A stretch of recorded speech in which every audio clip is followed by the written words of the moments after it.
మళ్ళీ గ్రామాలకు వెళ్ళండి, ఊరు వాడ ప్రతి ఒక్కరికి చెప్పండి, అన్నొస్తున్నాడు, పరిస్థితులు మారుతాయని చెప్పండి. అక్షరాల 25 లక్షల ఇల్లులు కట్టిస్తాము. ప్రతి పేదవాడికి తోడుగా ఉంటాము అని చెప్పండి.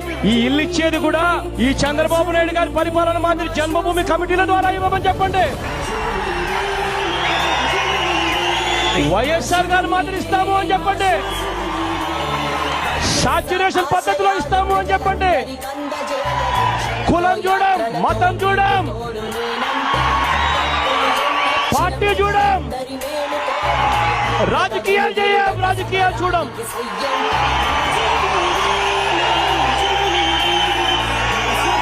ప్రతి పేదవాడికి ఇస్తాము అని చెప్పండి. అన్న వస్తున్నాడు, మంచి రోజులు వస్తున్నాయి అని చెప్పండి.